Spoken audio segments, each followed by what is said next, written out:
I'm Zena. And I'm Danni. And in this episode, we are having another confession. Dirty little secrets. Dirty little secrets. I love having these every now and then. Letting everyone getting everything off their chest. Yeah, Do you know what I mean? shit. Have you any confessions or dirty little secrets this month that you want to share with us? No? I think I'm just too much of a fucking open book to have any confessions. Do you have any confessions? In fairness, we do just say how it is on the podcast. We do. We have no shame. We have no shame. I love living with no shame. Yeah. I think it's so freeing. I don't think our podcast would be doing as well as it does if we had any shame. Yeah. I think like a lot of people relate to us. They're like, I wish I was so shameless. Just let your shame go. Yeah, let it go. Just let it go because it's actually so freeing.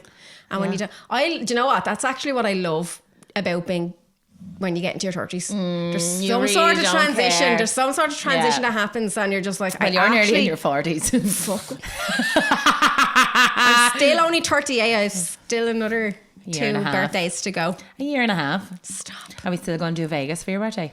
I don't know what the story is. Me and Annabelle, we're going to have like a double. And so, Well, Vegas was the plan. you know me, I'm happy to do whatever other people want to do. Like, I'm happy like when Is Noel's birthday close to yours? it's in May.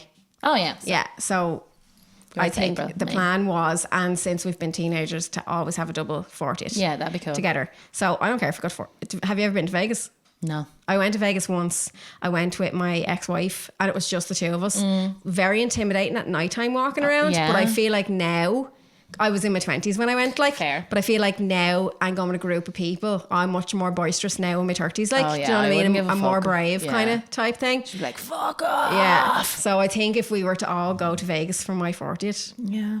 do I look 40? No. No, but that's because you've honestly. had so much fucking salmon sperm pumped into your face. It's a fucking salmon sperm. I don't know. I went in and I got, we're recording, this is another pod. We changed our tops to make it look like we haven't recorded the same day, but we are recording No, the same this day. is a different day.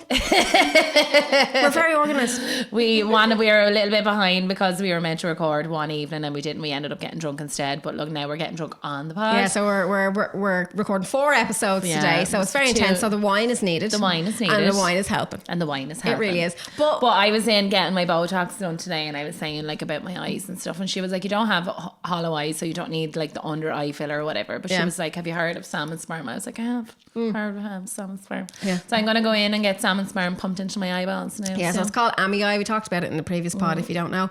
But yeah, Amy But Eye. I didn't realise what it actually does. What it does is basically gives your cell a kick up the arse to regenerate themselves and to be more healthy. Yeah, so bright literally. So it's not like a filling thing. It's No, it's literally not just filler. like a nutritional supplement yeah, for your so cells. over a couple of sessions, it's supposed to lighten your skin cells, so it makes the back. Yeah, because blackness that's what on I your said eyes. to her. I was like, how often I get it done? And she was like, you get 3 sessions done. Yeah. To get the full effect. I still and then the need full one effect. more to go. Do you think my eyes look Yeah, brighter? no, you do. They do look bright. They're not as Shout black. out Sandy. Shout out Sandy. Shout out MK Aesthetics. MK Aesthetics, if you want to give me free things, hello.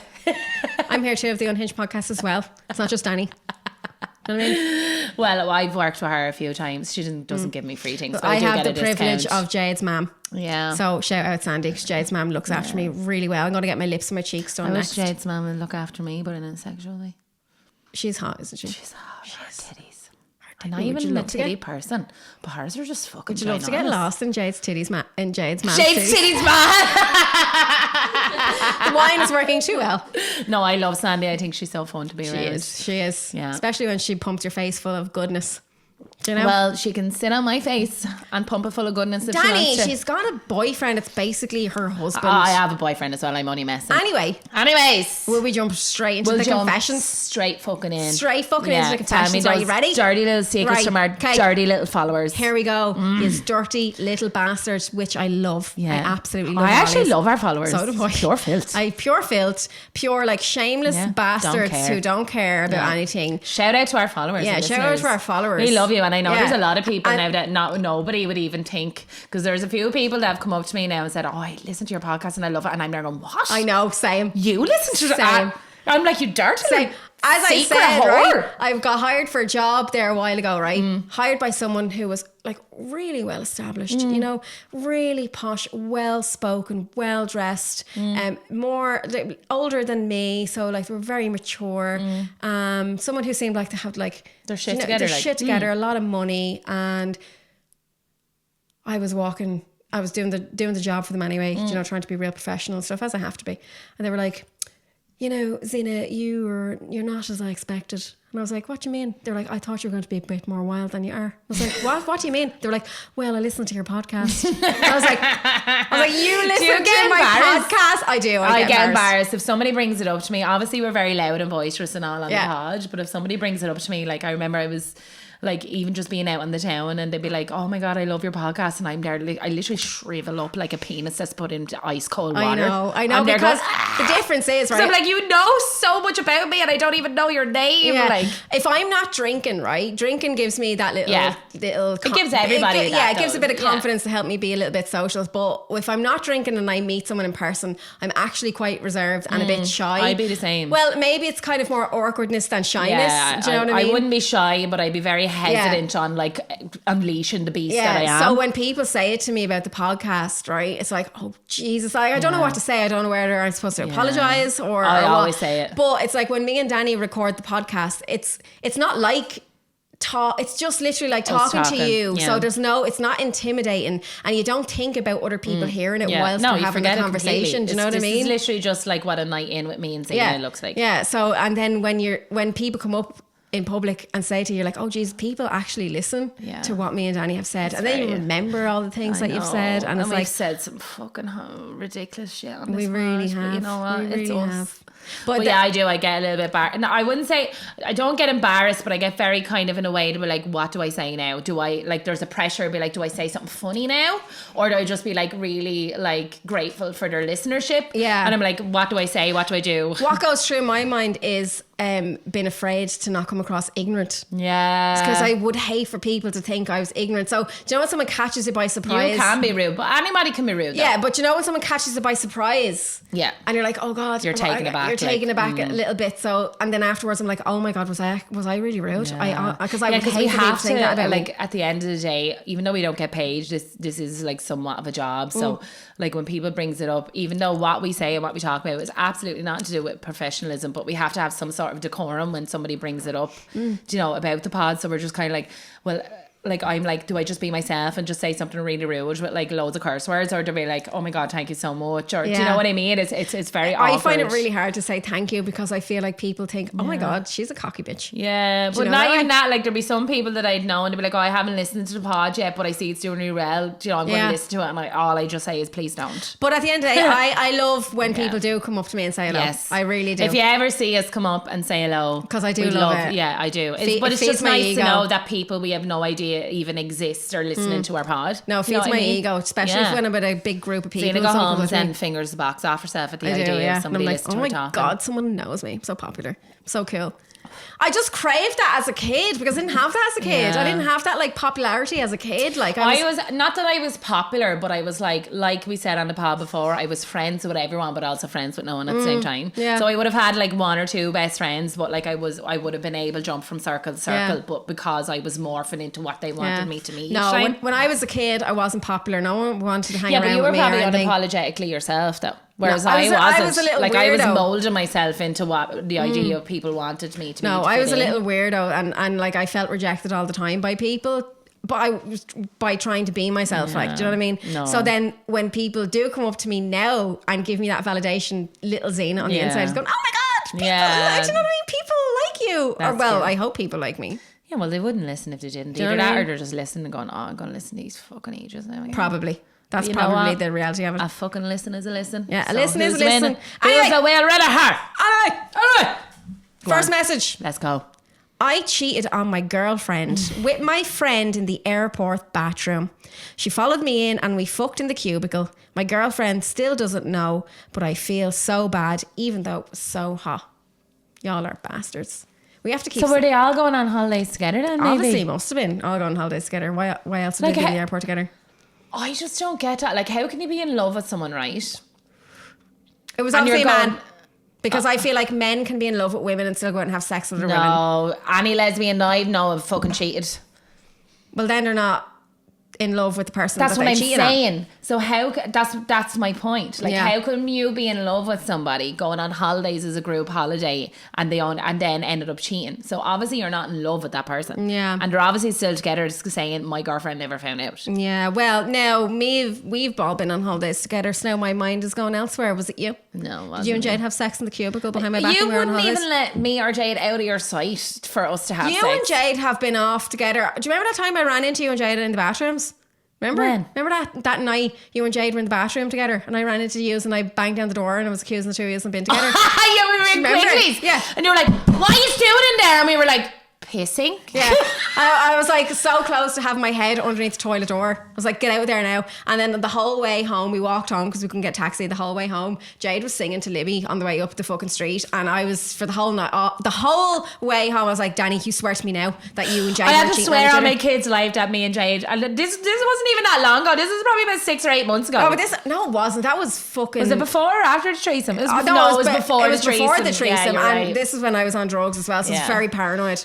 Yeah, because me and Jade went in, it was the end of the night, and we were like, we're going for a piss now. And next minute I heard Zena coming in and she was like banging down the door. She was like, what are you doing in there? But it felt like you were in there for ages though. But we weren't, because we were like, because you have to go through the fucking pool room. So we were obviously like chatting and all, and then we were chatting, you know, Jade with her deep, meaningful chats or whatever. So we were chatting in the bathroom as well. But Zena was convinced we were fucking riding in there. Yeah, the whole way home. You were like, open the door then. So we opened the door, and was I sitting on the toilet or I just got off the toilet? You were sitting on the toilet. And I was like, hello. It's like, what's going on in here?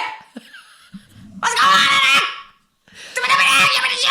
Nobody's gonna look at her. But yeah, that night I was convinced. On the whole way home, I was like, Danny, you tell me fucking now. Ages ago.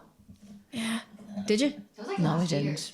Did you cheat on me with Jade? Yeah, but like the threesome anniversary was the faniversary, as Jade called it. Yeah, the fanny. No, I called it the faniversary. And well, she said it, so I give her the credit.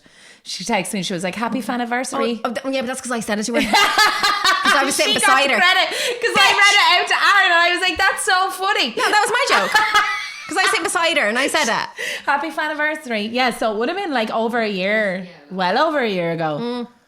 My God. Anyway, don't be cheating on your girlfriends in the bathroom cubicles. But anyway, back to that. Like, how can you? Yeah, obviously that person doesn't love their partner. Like, because I am so engrossed and in love with Aaron. Like, the last thing on my mind. Like, even when I'm watching porn, I find it now, the more in love I'm getting with him, that I can't come without me imagining that person is him. Yeah, I get you. Do you know what I mean? I get you. So like I don't even look at men as an attractive species anymore. Do you know what I mean? Like I'm just like so zoned in. So do you watch porn? Like, do you watch porn every time you masturbate? No, because I actually masturbate very little now. I used to be a fucking chronic masturbator. Yeah. Yeah. And like that, I told you, I'd sometimes I'd wank to come, right? But I don't get that much satisfaction out of come. Yeah, I come and it's lovely for those few seconds, right? But like I get way more. It's lovely. It's lovely. It's lovely. Tell me how pretty I am. Tell me how pretty I am. Tell me how pretty. Better fisher. Better fisher. But yeah, like I'm so satisfied and I'm so like engrossed with him. Like I very rarely wank. I'd say it's probably been about 3 weeks since I wanked. I can kind of what's that when you relate? I can kind of relate to that because I used to be someone who had to do it every morning, and now that we're talking about it, I don't do it every morning. And I would have done it every day. Yeah. But when I do, right, I don't even watch porn anymore. I create my own porn because we have the little doggy cam here that watches Coda when we're gone, right? So it just stays recording. So me and Jade had sex on the sofa the other day, right? And I was like, when I was like fucking myself in the bed the other morning, I was like, I was thinking about it, right? I was thinking about what we were doing on the sofa, and then I was like, oh my God. I can watch it. I was like, I don't even need to think about this. I can literally go back and watch it. I literally went back and watched it, and I mean 10 seconds I was done. I was like... I need to set up a camera in my bedroom. If I die and anybody looks through my phone and goes through but all they don't save though, do they? No, they don't save, but like I could save them if I want. Yeah. But you could go back and look, like people would see some mad shit. Excuse me. They would see some mad shit if they could look back on my cameras. If there was a camera in mine in my bedroom, we'd probably be locked up. Really? Anyway, I got this one in. Had sex with my now ex's dad. Let him go down on me then afterwards when he came back. Knew he was doing the dirt at the time, but still doesn't know he was after eating my pussy after his dad bit inside me. That's kind of hot and it's so bold all at the same time. Girl, you gotta do what you gotta do. Well, if he was cheating, that's fucking master. I know, but was the dad married? That's true. Do you know what I mean? Yeah. Dads are crazy. Like father, like son then. Yeah, really, dads isn't are it? crazy. Yeah. Like father, like son. Yeah. But that is hot. Yeah, imagine like... What's the best revenge though? I feel like the best What's the best revenge for on your boyfriend? a cheating man is for him to eat someone else's cum out your No, pussy. the best revenge is to go fuck one of their parents. Yeah. That's the best revenge. I'd totally ride Aaron's ma. Would you? Yeah, See, I don't know. Is she hot? Yeah, she's is gorgeous. Yeah. Sorry, Aaron. No, cut that out because he'll kill me. No, it's staying in. I'm not cutting things out. He knew what he was getting into when he got with you. No, I always say to him, but like he'd probably ride you, to be fair, to get back at me. Yeah. On I don't purpose, know. like yeah. just kind of. Yeah. Do you know when you're like, it's not that I'm attracted to his man. Like I don't look at his man and be like, she's a very beautiful woman. Yeah. But like if you're really going down the spite route, I'd be like, do you know what? I'm going to ride your man because I'm not even going to ride your dad because I think riding your man would be more hurtful. Riding your man would be more hurtful, wouldn't it? Or both of them. Both of them. All of them. The whole family. What would you do on Jade? Would you Is ride his sister Sandy? hot? Oh, his sister's gay, isn't she? Yeah, I think so. Hello. Hello. Hi. Well, she's queer anyway. She's queer. Hi. We love queer people here. Who would you ride to get back at Jade? I'm not really spiteful, so I'd never do it, but like thinking in theory of what I'd do well in your head, I would never do what I said I'd do. if I was to get back at Jade and ride someone on her to be spiteful, Would it be me? no, don't think she'd care. That was very disappointing. I don't think she'd care. It's just another day. Just another day. No, I don't think Jade would care if me and you had sex after we broke up. I don't know. I don't know. Her sister. Our sister's fucking gorgeous as well. Shout out Shauna. Shout out to Shawnee, you little hottie. You watch out, Shauna. If Jade ever double crosses me, I'm coming for you. She listens to the pod as well. She does She's listen to the pod. She's gonna shout out to I'm Shauna, gonna the put my hottie. face right in between those titties. Right. Right. I am gay. Okay. I am gay. I am gay. I am gay, and I slept with one of my clients after knowing her and her husband are in an open relationship. And having never slept with a man and said I found her husband to be attractive and curious about being with a man, then slept with her husband. I still tattoo her, but we now have become best friends. Ooh, see, sometimes... That's kind of sexy. I mean, I feel like our threesome has brought us closer. If we haven't had a threesome, do you think we'd be as good friends? No, because we do kind of, like, we know the threesome will never happen again, but we do use the threesome for a lot of humour, but it's like humour that only me, you and Jade get. Yeah. So I think that has brought us closer in a way. I get if you get me? I get you. Like, yeah, I think so. Well, nothing says best friends like licking each other's pussies out. No. You couldn't. I think that's very loving. It is. It is very loving. Sweet. Like we did it for you. We did it for you. You still didn't make me come. We did it for you. You know, So- we did it to make you happy. Yeah, Not for but- us. It was very selfless of us. I have to say, it was very selfless. Very selfless act. That's what I was saying to Jade the other day. I was like, Jade, you were planting that seed. She finally said something that she admitted to kind of orchestrate the Snapchat whole group, thing, right? yeah. And I was like, what did I say to her? I was like, Jade, you were planting that seed for fucking months on end. She admitted it anyway. Yeah, she admitted it. Finally, we got an admission from Jade did. that she orchestrated the whole threesome. Yeah, And we me have and the Zena were screenshots. innocent parties. We were so innocent. So innocent. We're like, no, Jade, no, we can't. It's so bold. No. Yeah, and Jade was like, do you know what? It's going to make As it. we were taking our clothes off. No, we can't do this. That was fun. Yeah, it was I fun think we as should do time. it every year. No, I'm done with the threesomes now. But I need to make you come. Yeah, it's more your ego. It's not even that you want to be with me. It's your ego. Like it's bothering the fuck out of me. Like it really is. Like I can do it. I know I can do it. I just need time. I slept with a lad my sister really liked 14 years ago. She never found out. Also, another man she kind of fell in love with that she had a situationship. Thankfully, she never found out. Siblings off limits, man. I know, but the sister must be ugly. There's always one pretty sister and one ugly sister. Oh no, that's not true. Because Jade's really pretty and so is her sister. Yeah, my sister would be really pretty as well, but she wouldn't be. She doesn't look anything like me because I'm adopted. Oh, there's nothing worse than like betraying your own family. That's what I mean. I'm so I sorry. think sibling should be off limits. I know. It should It should be. But then at the same time, right? It's kind of hot as well. It is kind of hot as well. Like, but you know, like my nanny was a twin, right? Yes. So my nanny was like, she loved her twin and they did everything together, but she also had this resent towards her because she was like, oh, she hangs around with my friends. Was she was your nanny or her twin the better looking twin? Because even with twins, there's always a better looking twin. I couldn't tell you that because they were identical, spitting image of each other, and they were both beautiful women. Yeah. So I couldn't tell you. Even your nanny is a very beautiful woman. But I know my nanny was like, oh, she used to always like rob my friends, and she used to like hang around with the boys that I liked, and like she used to like wear my clothes, and we'd rob each other's clothes.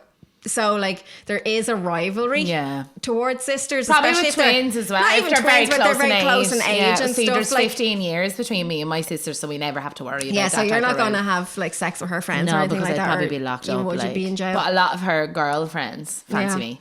Do they? Yeah. How does it feel to have like young 15-year-olds fancy you? She's 19 and 20. They're all young 20-year-olds. It feels fucking superior. I love it. I am into younger people. Do any of your sister's friends fancy me? Okay, next question. You didn't have to leave the silence there. You could have just said, yeah, actually they do for the podcast, for my ego. Do you know what I mean? Like, even if it was a fucking lie, sometimes just lie to me, Danny. Do you know what I mean? Seriously. Sorry. Honest to God, sometimes just lie to me. I said to Danny the other day, I said, Danny, if I ever get fat again, so we have rules, right? Yeah, we have rules. We've set boundaries in place. We have. If I ever am on the way to getting fat again, right? Fat for me. Yeah. Because fat is very fucking... You know, it's universal. Different for different people or whatever, right? But for me, when I was married, I was fat. And I had orange hair. If you remember when I had orange hair, I was fat, right? Had 3 chins. She had no face tattoos, full of freckles. Used to do a big brown smoky eye. Like if you've seen a picture, you wouldn't even believe it was her. I was very lost. I was trying to be pretty. I know. Do you know what I mean? I was trying to be pretty. I did. I failed. So hard. But I said to Dan the other day, I said, if you ever get an inkling, like if you look at me one day and go, oh, I think Zena's put on a bit of weight. You say that shit to me. No, I will though. You say that shit to me. But that's what she said. She was like, you better tell me the truth. I was like, Zena, I cannot be any more blunt than what I am. I am the most ignorant person in the world. But I know, not but... in an intentional ignorant way. I just don't sugarcoat anything. If you ask me a question... Yeah, no, but you know that there's rules around people's weight and their body. Like, well, it was vice versa as well. Obviously, I know that I've put on a little bit of weight, but... It's not. I don't think it's overly noticeable in my clothes and stuff like that. And I kind of know. I've put on 5 kgs, but I don't know what's that in you. I put on 2, and I don't know it's the 5 in you at all. Yeah. But like, if you lost 5 kilo now, like I'd be back telling you that you look like a dementor. Yeah. Like it's because I stopped doing drugs. Like Zena, this is how honest I am. Right? We were sitting in the sitting room one night. It was after doing mushrooms or whatever, and I had a bit of a panic attack on mushrooms. And I was trying to calm her. She was trying to calm me. I was being real loving. No, let me tell you. You don't say anything, Danny. Right? I was being real loving. Danny was having a little bit of a panic attack and I was rubbing her head and I was being real nice. We're saying nice things and she looked at me and she goes, you look like Dementor. She goes, you're too skinny, you need to put on a bit of weight. That's not what I said. I said, I'm a bit worried about you. And you were like, why? I was like, Zena, I think you're getting too thin. I was like, you literally look like did I say Dementor or Voldemort?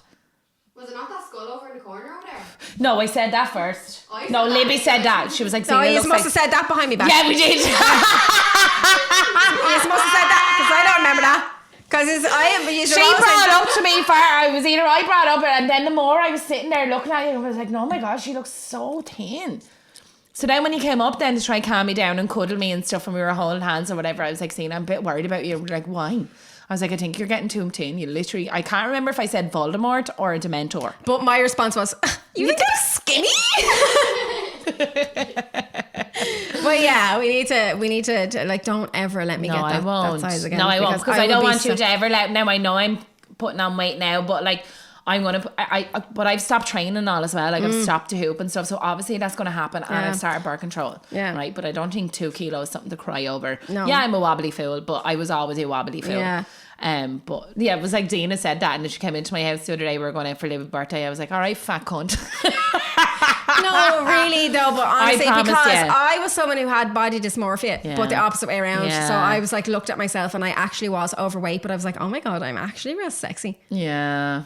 Like I never looked at myself as fat. Like, I think anybody that has been a bit bigger and then lose weight, I don't think they realise the magnitude of how big they were until they look back at photos. Yeah, I don't. But I think that's a universal experience because even when I was friends with you, I knew that you were a little bit chubbier and I was chubbier. But when I look at photos of me and you when we first started hanging around, I'm like, what the fuck? Look at those 2 heffalumps. And we thought we were real fine. We thought we were deadly. We thought we were real fine. Like, I wonder my wife left me. And now I'm more insecure over what I look like than what I did when I looked like a fucking heffalump. Yeah.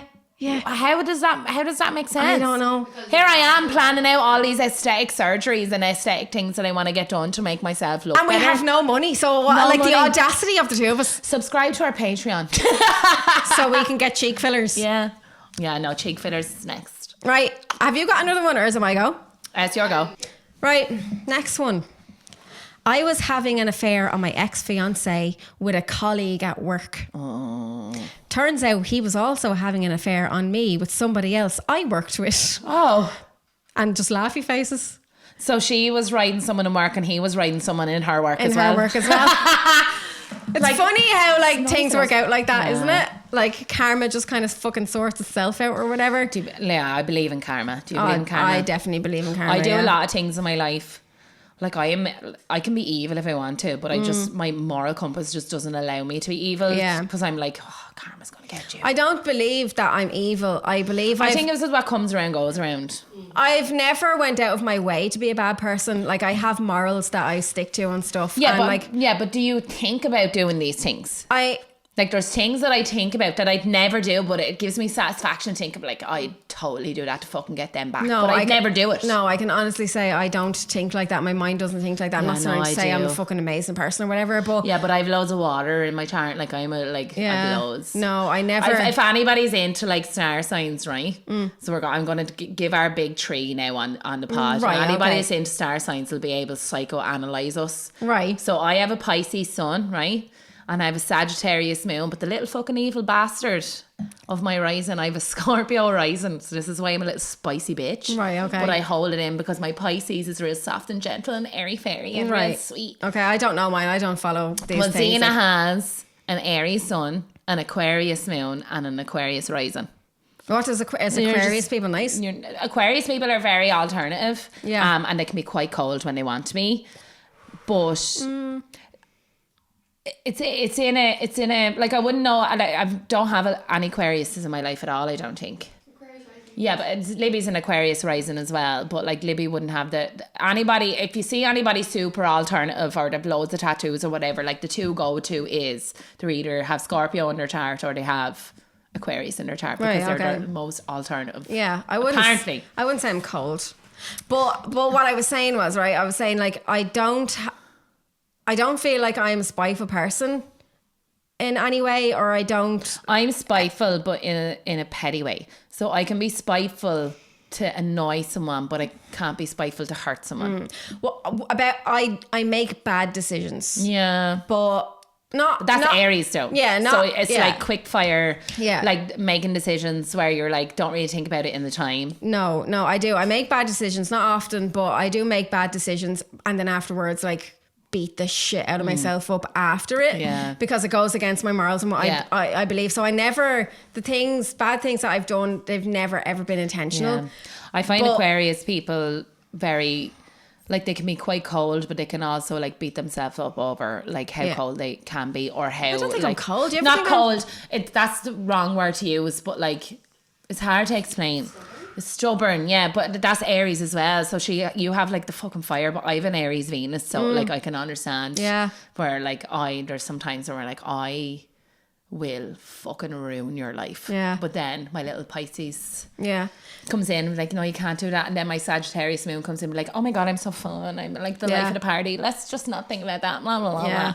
I don't know what I am. You need to look more into it because it does make a lot of sense. Yeah. But I feel like I do believe in karma, because then sometimes I'm like I think I said it in the last podcast, I'm like, oh my God, like I feel like my mom got cancer because it was karma on me for like bad decisions that I'd made. But I feel like that with the car accident as well, like that was my karma for being an absolute prick of a fucking teenager. Like, you know, I wasn't a very nice person, but I was also very broken, had a lot of trauma that I was unresolved. Yeah. And I didn't realise how bad it was until the older I get, and I'm kind of put myself, because my daughter's 15 now, and I'm kind of put myself in her shoes and all the things that kind of happened to me around that age. I'm like, oh my God, that was so bad. Yeah, and like in the moment you don't think about your age. Dealing with all that shit as a teenager, like, do you know what I mean?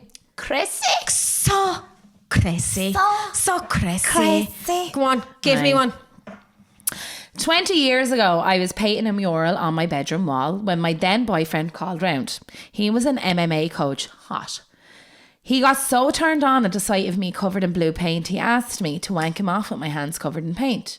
He was then late to teach his next class, so didn't have time to shower. Apparently, he got some very odd looks and comments at the gym when they saw him in the shower trying to wash his blue cock and bin in the room boxers. That's kind of sexy. No, but imagine getting like paint under your foreskin. Yeah. That would really, that'd be irritating. No, because I think you'd be able to pull it back because like there's so many fucking like little wrinkles in. So I think when you pull it back, it'd be crusty. So it'd just flake off. No, I need to stop talking about crusty dicks. That's disgusting. Like, blue waffle on the dick. No, stop.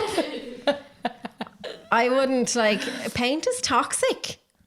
Well, I think it would have been, yeah, but I think there's a lot of regulations on paint now again. Like, do you know the way the world is fucking changing? Oh, there's so many regulations So and everything. many We're not allowed to do regulations. anything. No, we're not. We're not allowed to do anything. Bastards. Can't even wank my boyfriend with paint on my hands without Zena judging them. I've seen it. Oh my God, it's so dirty. Crusty blue dick Crusty on you. blue dick on you. Bastard. Right. Right. So I say right some lot, and you always say it real high pitched, and I always say, have you noticed that? When I listen to pod, it's always you going right and me going right. Yeah, that's because you're the lesbian. Right. People think I'm the straight person. Yeah. No, this voice that you're hearing right now is Zena. Yeah. And I am the gayest of gay in the whole world. And this one is Danni, and I wouldn't say I'm straight. 50%. But I do love the cock. And she does. But I love sound like vagina as a well. man. She sounds like a man. I sound like a man. She runs like a man as well. Well, I'd rather run like a man than a little bitch. I do run like a little bitch in Yeah. fairness, but I don't run often. So once in a blue moon. Once in a blue blue moon. dick. Right. Right. So I fell in love with my best friend. Oh. Did you write this in? No. A girl, and well, I'm also a girl. I was with a man for the last decade or more and married, children and the lot. My question is, obviously, we are ridiculously turned on and attracted by one another, but I need some serious lesbian sex advice. Zena, help a girl. Oh. Girl, you are so far in the closet. There's dust and cobwebs. No, sticking but all obviously over she's you. after leaving her husband and stuff. Did you leave her? Well- So I fell in love with my best friend. Blah, blah, blah. Yeah. Yeah, right. So she was with a man. So obviously she's after leaving her husband and stuff. And now her and this girl have serious attraction with each other. As somebody that has been with men most of her life and then had a little dabble here and there with women, do not get intimidated by it, because I was as well. Because like everybody has this kind of insecurity where like, I can't be with a woman because what if I'm not good enough? I'm not, like, I don't know what I'm doing. You have a pussy. Yeah. You know exactly. I'm fanning my armpits. that looks like you're wanking your tit. Sorry, Libby's distracting us in the background. This is what I've never understood, because I remember you coming to me, right, Yeah. going on a date with a girl, and you were just like, I don't know what to do. Like, what do I do when it comes to having sex with a girl? And I was like, I don't understand this, because you know what you like. Yeah. So you do what you like on this woman, right? And the most important thing to me is communication and to not be afraid. So if you've been with a man for so many years, nothing against See, that's men. the thing No, with but give me a being sec. men, Yeah, there's but that's never what I'm saying, communication. right? Nothing against men, but I feel like there's not a lot of communication. He's trying to satisfy you, you're trying to satisfy Yeah. him, and you don't actually like talk to each other about what's actually Yeah. really satisfying you. But with women, it's so open, and you're able to be like, you know, is that okay? Do you need me to do anything different? And you Yeah. know, do you like that? Is that not working? What would you like me to do? And women are so fucking open, and you will realize this when you are with your friend. You will realize how easy it is to communicate with Yeah. someone during sex. And after a couple of times, you're never going to get it right straight away. No one does. But Even no one with ever. partners. No one ever does. Because straight what or gay. Yeah. one woman likes, another woman Yeah. could like the complete opposite. It was like Yeah. that when I was with you, was right. Yeah. And like it was like I had been down on women, but it was like fucking 10 years ago. So when me and you and Jade had that little thing that we had, you were like soften the tongue, like your tongue, because I have quite a large tongue and it's beefy, right? So you're like soften the tongue, like and a so I fillet softened steak. it or whatever. So then I was with another girl, and when we went on a couple of dates and we had sex a few times, and we were out with her another night, and Zena was like, what would you give Danny out of 10 when it comes to eating? She was like an 8. She just needs to harden the tongue. Yeah, so everyone's different. Everyone's completely different. So Yeah. I went into having sex with her, softening the tongue, because the girls were like, you need to soften it a little bit because it's a bit beefy. Yeah. It's a bit large. So, yeah. But I went in, and then, you know, I learned to soften the tongue. Yeah, you know, so or to harden yeah. it. So my advice would be, Listen to when the you go body. in for the first time, don't put yourself under so much pressure to be amazing, because this person that you're with is probably also thinking the same things. So just go in and learn from each other and communicate and just do whatever you feel needs to be done in the moment, and be like it's actually so like, just is that listen to her okay? breath. Yeah, exactly. Well, I find that a lot of pressure is put on this with women as well. But like, if I was with somebody new with a man, or like I still had the same like doubts in my mind to be like, does he like this? Or because all men, like men are simple, they all like to a basis of the same things. Yeah. But like, there's little quirks you can do that they either love or that they don't like or they're not into. So you can have the same. So think of it as the same as going to have sex with a man. The first time is the two of you just learning about each other. The first time having sex with someone new is never good. Ever. It's never good. It's like, never it's good, not that but it's bad, but it's not mind-blowing sex, right? Because you build that with a connection. So when you go in, then just go in with the idea of like, we're just going to have sex now. I'm going to eat her pussy and she's going to eat my pussy and we're going to finger each other and we're going to have a great time, right? Yeah. Listen to her breath is what I would say. Because women are very like, men, that's the best thing about Aaron. He's very expressive with his breath and his noises. So I know what he loves and what he doesn't. But a lot of men feel insecure about like expressing that. Yeah. Whereas women will never feel we cannot control our moans. They just come out involuntarily, like with our breath and stuff like that. So like if her body is like moving, gasping, so there's like. Do you know what I mean? So it's you're just going in and just fucking enjoy yourself. Don't think too much. Do not overthink it. No. Do not overthink it, because it gets sex better. with women is so much fun. Eating pussy is fun. Getting your pussy ate by another woman is fun. And it's really loving. Yeah. And like the communication and I don't know, connection. because I never had that with a man before, right? So like with yous and all, it was really like understand. Look at Libby, look at her face. She's like, ew, please stop that. Libby's super straight, by the way. Libby's gonna ride me one day. I know, I'm sorry, Renata, but I can see it. I'm sorry, Renata. I'm going to be calling Renata my mummy-in-law one day.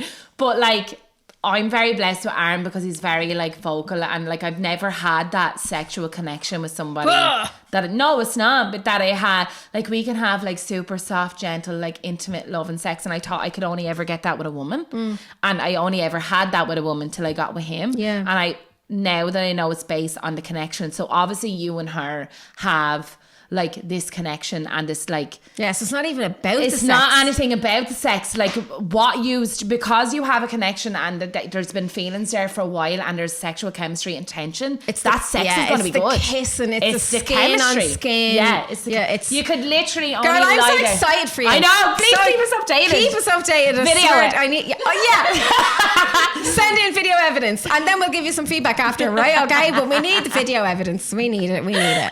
Right. I really want to have sex with a co-worker.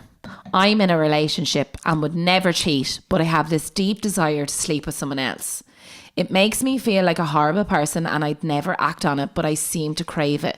This person makes me nervous, my thoughts excite me, and I really fucking hate it. I think that's pretty normal. I think that off limits thing you get off on more than the actual act of it. Yeah. Like, what is it with people and co-workers? Because like it's the naughtiness you actually of it. spend, like, if you're working every day, you actually spend more time with your co-worker than your partner. Yeah, I don't like it. If you really think about it. If that makes me jealous because I'm a fucking self-employed person. I sit in here and I spend most of my time by myself. Exactly. But if you're in a normal employment, you spend more, like, because I remember even thinking when I was working before, not for myself, but working in another factory, I was like, I actually spend more time with my co-workers than my own kids or my own child at the time, because I hadn't had Hunter.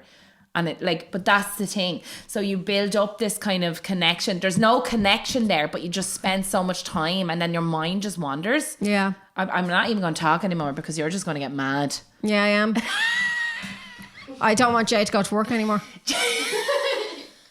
I would love Jade was just on social welfare. But that's what I'm saying. So sometimes it's the, like, our brain can get away. You have to entertain yourself and work.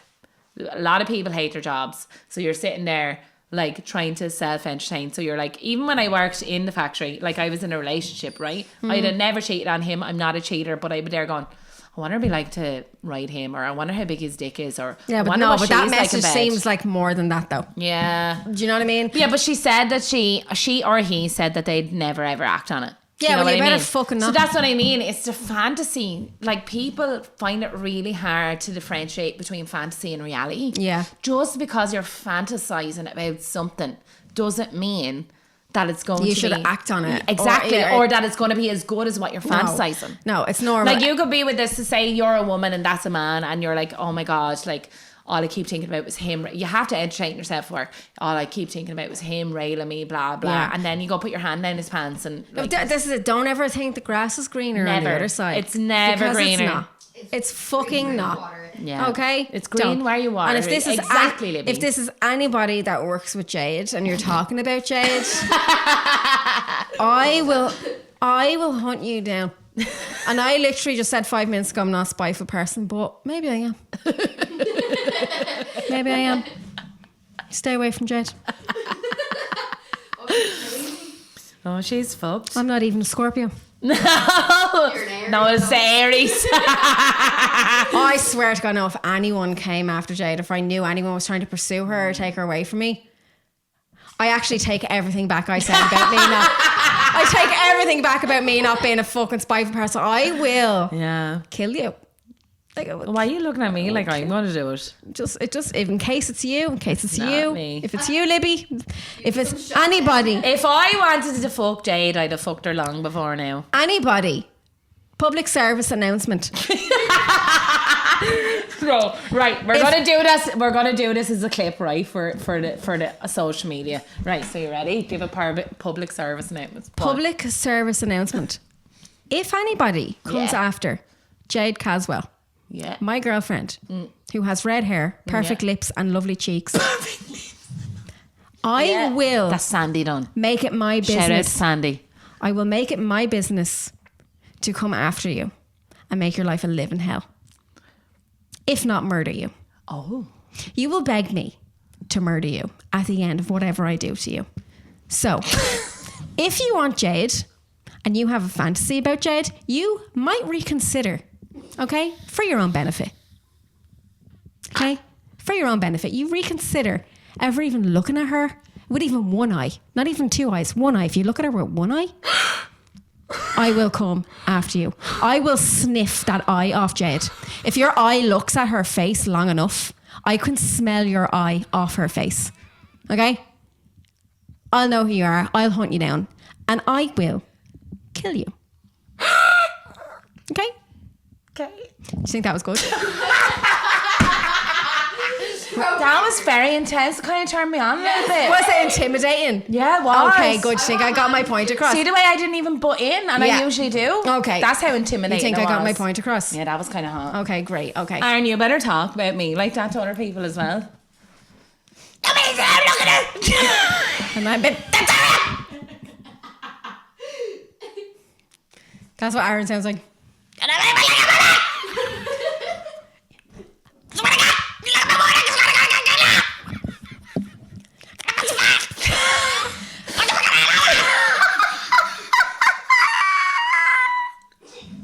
Yeah. Yeah. Even when we went into the pub, Aaron claimed it as fucking table and chairs. And he said to me, anybody takes that table? That's our table. Anybody just sit at that table, I gotta get left. So no one went near that table. It was, in fact, our table for the night. Sometimes you gotta do what you gotta do. Gotta do what you gotta do. Gotta show dominance. Short and sweet. I fucked my wife's mum the night before we got married. No, I remember when I was younger, right? Like, boys always fancied my ma, because my ma's a real good looking woman. She was real tall, real slim. She's more tattooed than what I am. Like, she's a beautiful woman, and everybody always fancied her. And I always had this fear when I was younger that any of my boyfriends was going to cheat on me with my ma. It was awful, and obviously it's clearly a thing that can happen. Oh my God. Imagine. Like, my paranoid state now thinks that my Imagine ex-wife... you. No, my paranoid Jay state... can't fuck your ma, but No, imagine. listen to me. If you stop interrupting me like you always do. So my... Oh, that got to her. Triggered. Love you. Go on. You frightened the memory out of me. I don't even know what I was going to say. Continue. Something you want to say? Say it. I literally just said you frightened the memory out of me. I don't even know what I was going to say. Dig fucking deep. I don't know what I was going to say.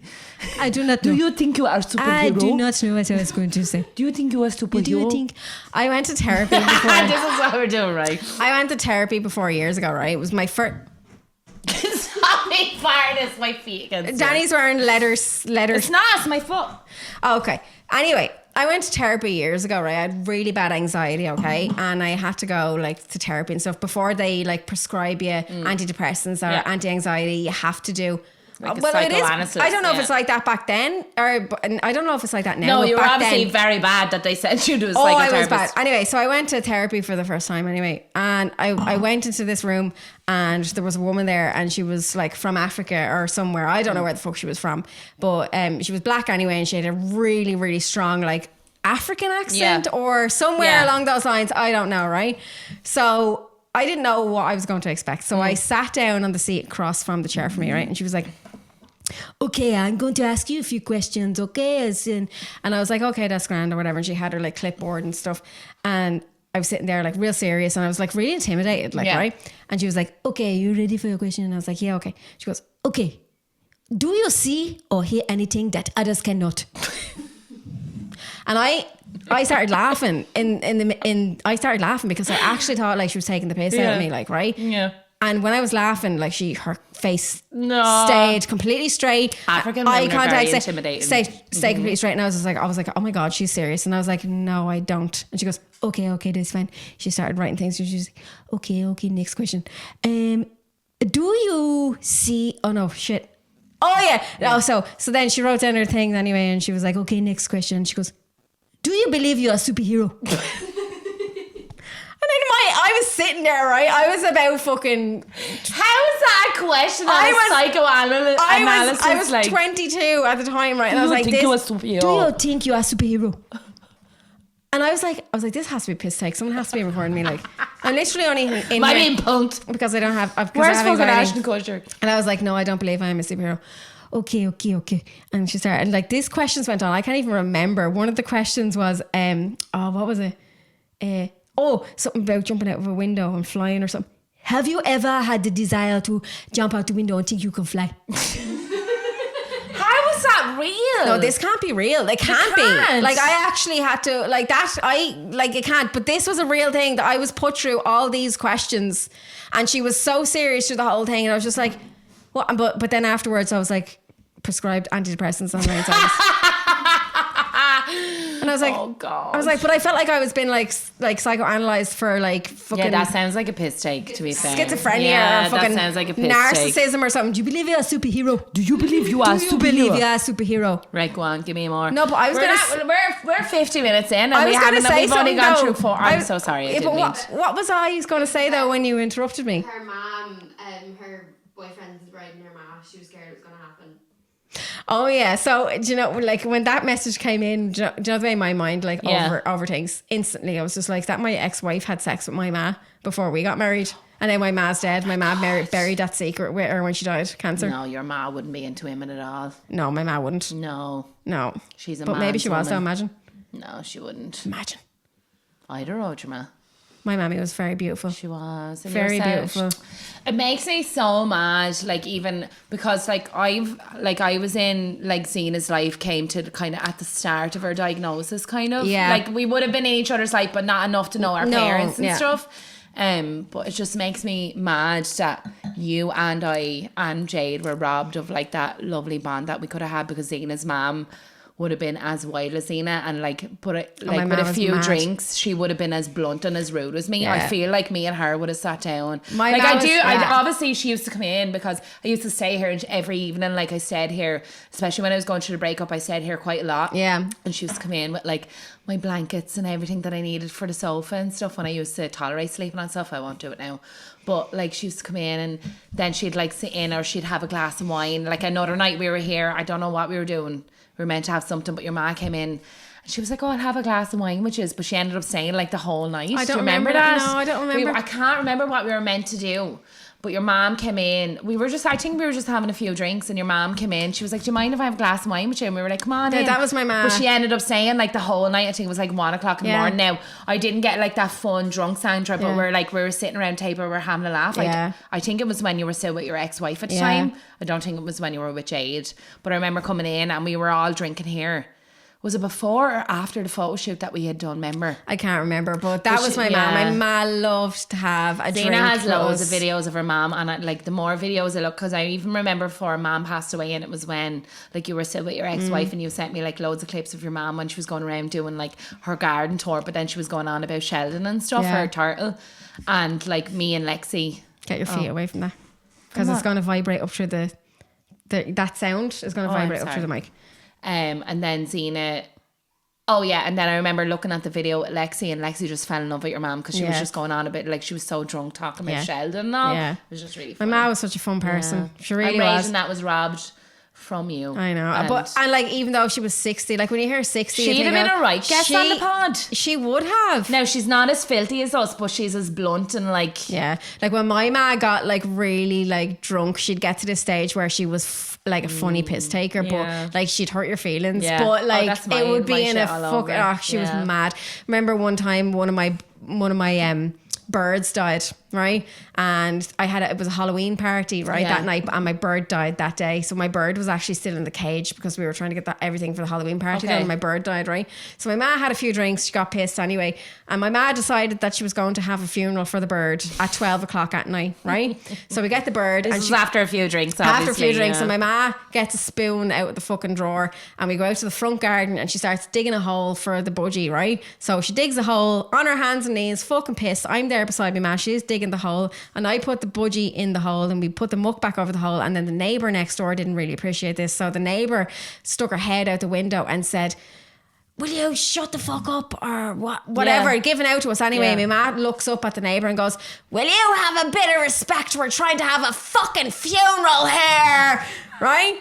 So then for the budgie, right? So then the neighbour turns around to me ma and goes, that's it, I'm calling the guards. Me ma flings the spoon over her fucking shoulder, runs into the house like a little bold child, and goes, oh my God, Zena, she's going to call the guards, right? And anyway, so that was funny. The guards were never called anyway, but the next morning I woke up and I walked out to the front garden, and there was, right, the little grave that the budgie was in, but we didn't do a great job. One of his wings was sticking up out of the grass. And I was like, oh my God, we're actually terrible. But anyway, my ma was wild. She was the best. Just like one wing. Yeah, one wing was sticking up out of the ground. Little blue wing. Little budgie. Poor thing. Aww. But yeah. Anyway, next confession. Hang on. I'm struggling a lot with my anxiety lately. I have PTSD, and the dark nights and mornings really trigger flashbacks and anxiety, especially when I walk to and from work. I'm going to therapy but still struggle. Any advice, ladies? Love the pod, by the way. I have no advice. Well, the only advice I have... fear, like obviously they have PTSD, so something happened to them in the darkness. But I used to never had PTSD. I don't think I did anyway. I have PTSD. Like, no. Mine is to do with like cars and stuff. Right. But like PTSD, some people who have PTSD explain to me that like they relive the trauma that happened to them. Yeah. So I would be like that, and I'd have quite bad like actual flashbacks. Night terrors. Like, night terrors. Yeah. Mine would have been at night time when I was asleep. Yeah. So I'd have night terrors after, because I had a quite bad car accident like 13 years ago, and it was me being a fucking fool, and I ended up crashing the car, and I lost one of my closest friends at the time. And it was a very traumatic time, and like I hold my hands up, but like I was a fucking retard. I shouldn't say that. I was a fucking idiot, and I have a lot of PTSD for that, that I don't think a lot of people realise. And so there's certain things, like if I'm in a passenger seat of a car and we're going around a bend, because we had an accident on the bend, like I would have a lot of PTSD. But I don't think that's something you can work on, to be honest. I think time is a healer. In my experience, like I went through a lot of therapy, and I was in therapy for years on end, and like the night terrors never went away. Yeah. But I found more that the more time that has passed, the more it is healed. So obviously something happened to you like at nighttime for you to be afraid of the dark, basically. What that sounds like? That something happened to you in the dark and that you're afraid of dark, early mornings, late night, like darkness or whatever. So my advice would be to do something at nighttime with like friends and stuff so you can kind of override that. Yeah, I was literally going to say. Like, I don't know where you live. If you're anywhere like close to like water stuff, like I found like doing like full moon swims, nighttime swims, early morning swims. Like what you need to do is need to associate the darkness with something that is beneficial to your life. So like I said, you're afraid of the dark. So do something at nighttime. So like go for a run or go for a walk, ask your friends to be like, look, once a week can we gather together at the dark, go to a lit up area, even though it's still dark, it's still lit up, can we go for a walk and we'll have the crack and we'll just like debrief on the week's fucking things. Do you know what I mean? You need to associate what you're afraid of with something that's good.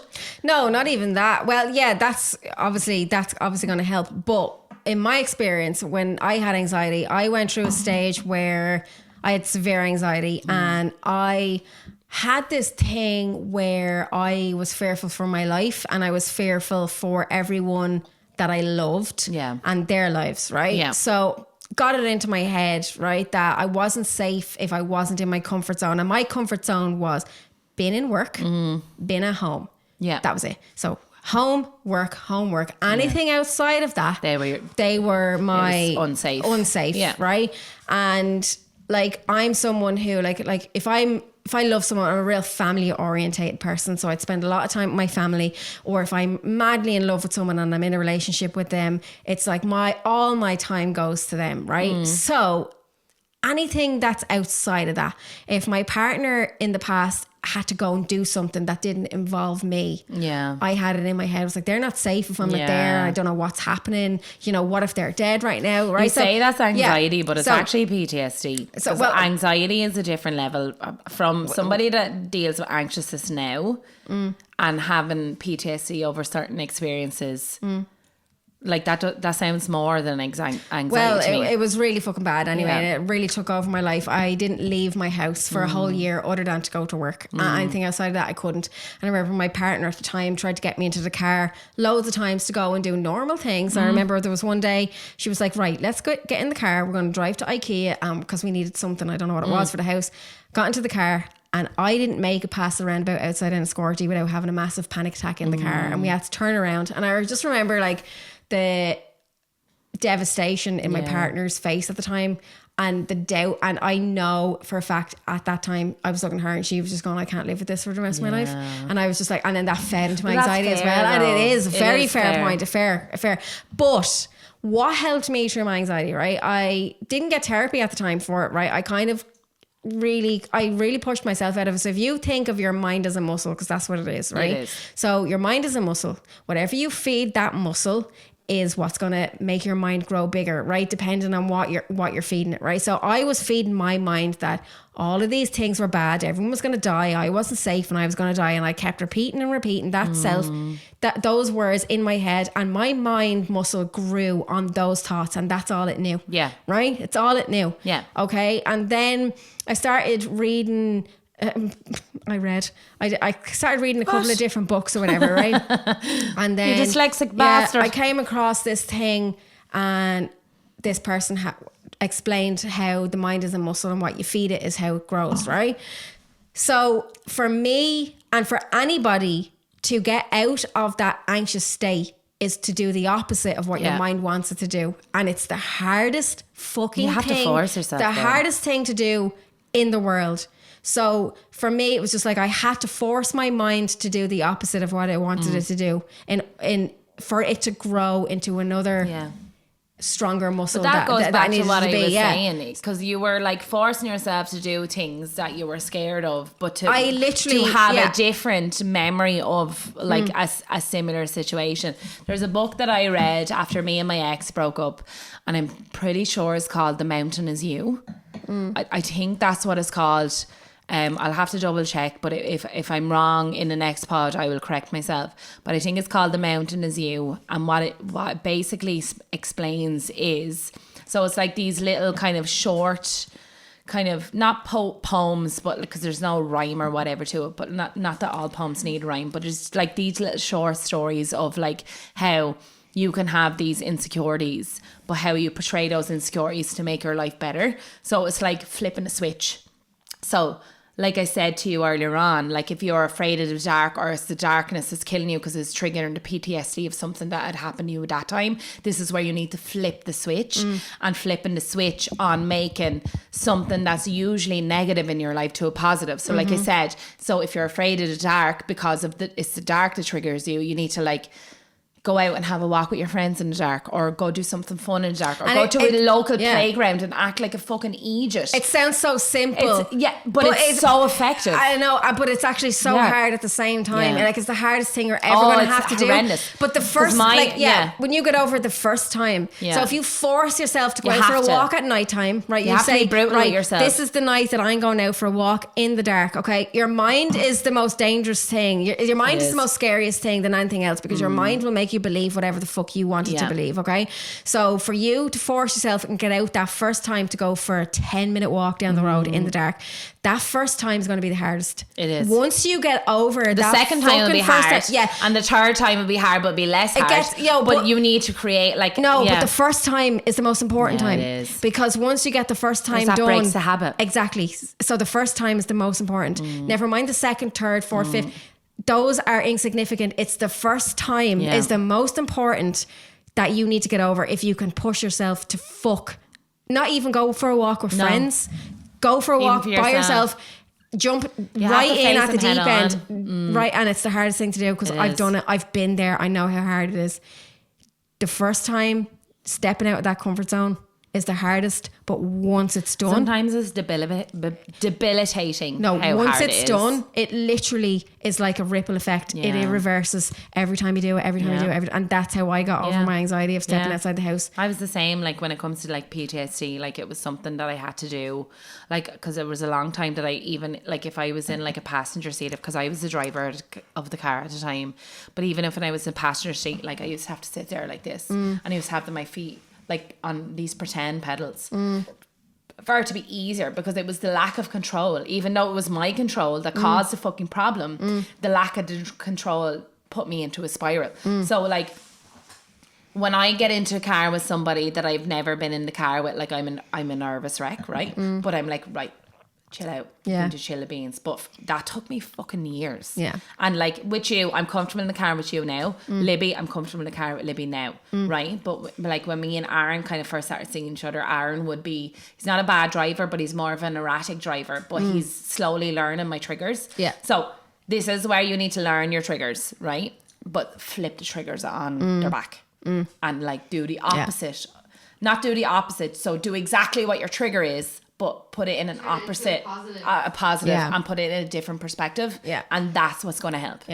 I think that's probably a heap of fucking shite, but that's my opinion, and that's Zena's opinion. But we're two fucking invalids. We definitely are. But I think but at the end of the day, I think people, when people suffer with like anxiety and PTSD and all, they think there's like, oh, just give me a pill. And pills help, right? There are things, obviously I'm all for like medicines and stuff and take the pills and stuff. But I think sometimes when you have anxiety, you sit around and wait for something to come and cure you, or you wait for saving. The only thing that's going to save you is yourself. It's literally the only thing. Like that, another way to look at it, right? And this just goes to show how to turn a negative into a positive is beneficial, right? Both of us have been like sexually molested, right? And both of us, it was like, well, for me anyway, it's where like the times that it happened, I used to like pretend that I was asleep and just not react to it and just go with the flow and hope that it'd be over and done it, right? And that's where our kinks came from. And that's where our kinks came from. So now I love nothing more than Aaron making an advance. Now, it took him a very long time because it's very weird and it's not for everyone. He only kind of broke that barrier about 2 weeks ago. I said to him, like, I love the feeling of like you making an advance on me when I'm asleep and it's me very waking weird. up. Very weird how the mind works.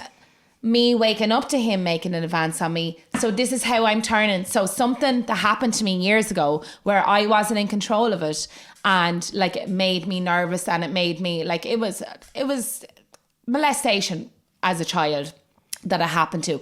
But the way I cope with that is, right, well, my partner, who I feel safe and feel comfortable with, is going to do this to me, but I'm going to get turned on by it, and I'm going to enjoy it, and we're going to move on from that. So that's me turning a negative into a positive. It's like prior consent and stuff. It is. Obviously, there's a lot. Like, it's taken Aaron. To it, I told Aaron at the beginning that I was into these things, and like it's 8 months later, and he's only kind of getting into it now. But this is me flipping the negative script. Exactly. So now that like.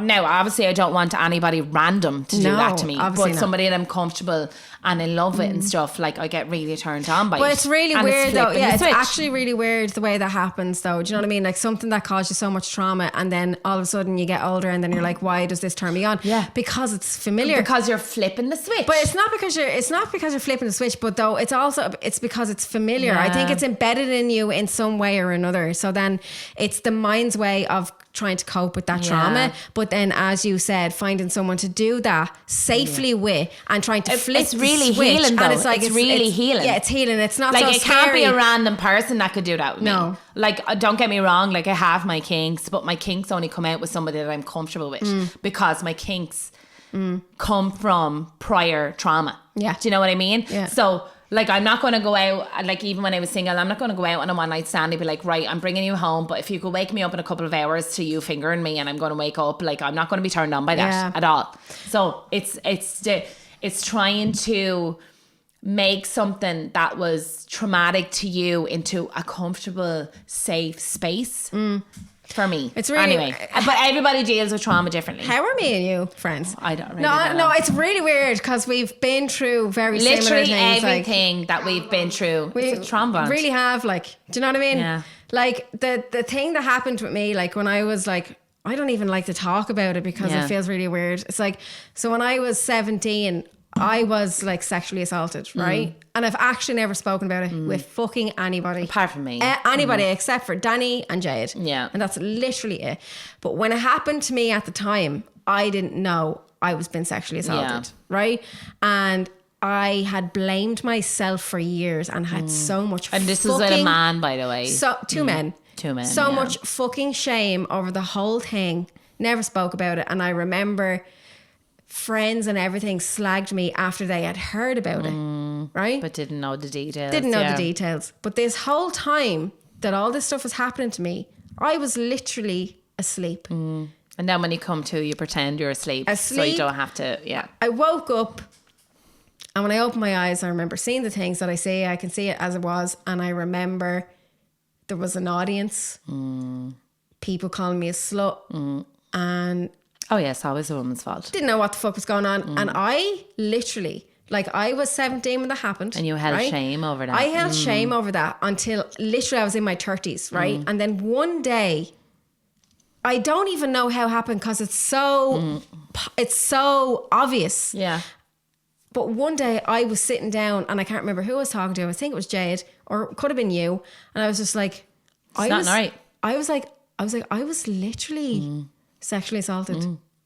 I was the amount of times when I even think back of myself, of people that I've been with and situations that I've been in as a young teen, not so much as an adult, as a young teen, like where you're impressionable and you're like wanting to do things to like fit into the crowd and stuff. And like, it's the shit that had happened to me when I look back now.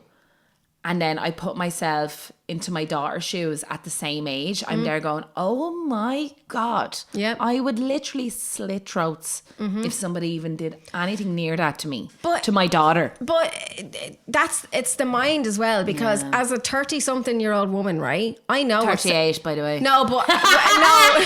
She's an old cunt. I'm only 27. No, but like as a 30, when the realization and everything came, like just when it all hit me, right? Because I had never thought about it before, right?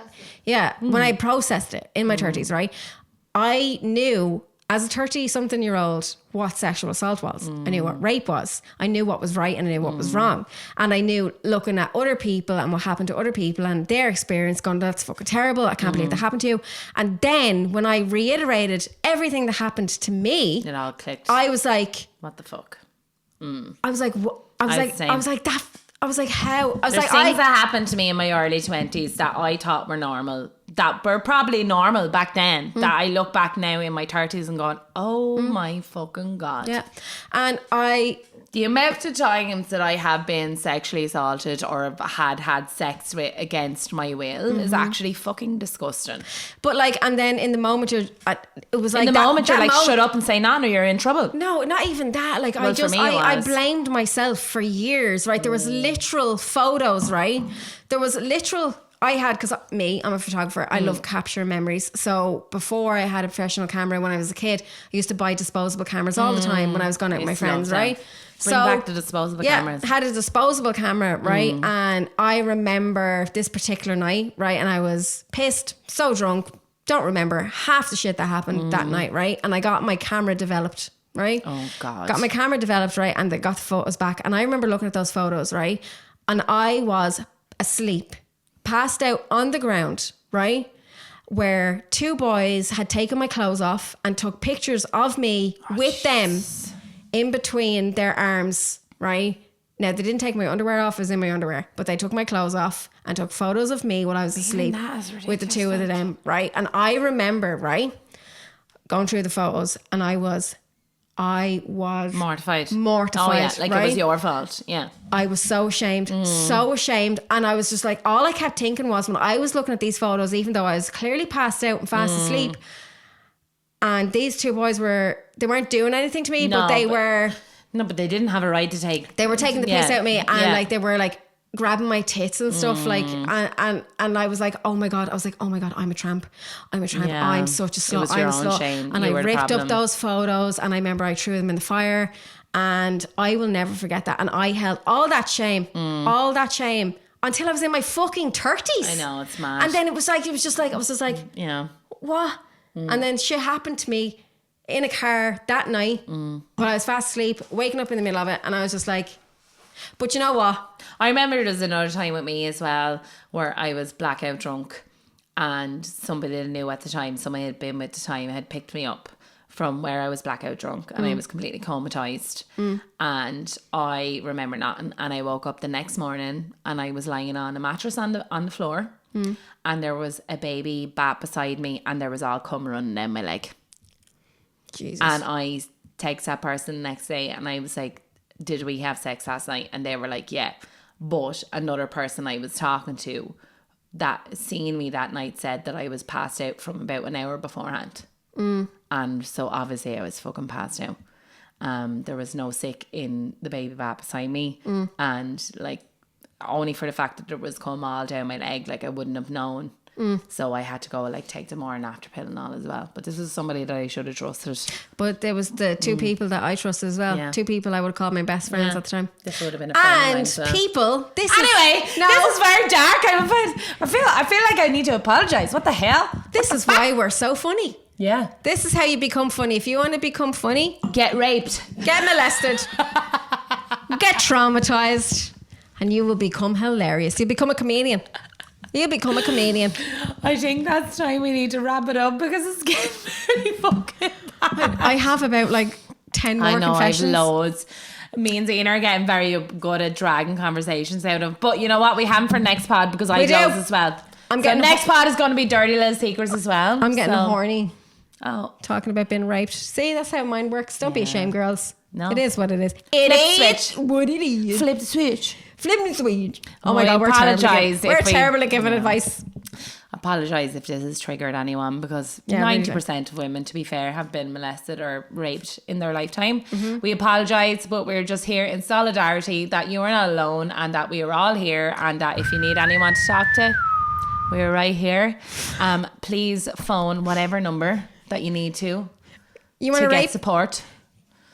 you want to rape me, call 08384186. I'm only messing. Okay, that's I it. got a Let's lot go. of support from the Rape Crisis Centre in Wexford. So if you're anywhere near Wexford, there's a lot of them around. I've never dealt with it, so if anyone wants to help me, come along, help me. Yeah. I'm okay. No, I'm actually we alright, are I'm good. We've got to the point now where we are good. Nobody's raped us in the last 10 years, so we're actually pretty Unfortunately. well. Unfortunately. We love you, and we'll see you in the next cartoon. Bye.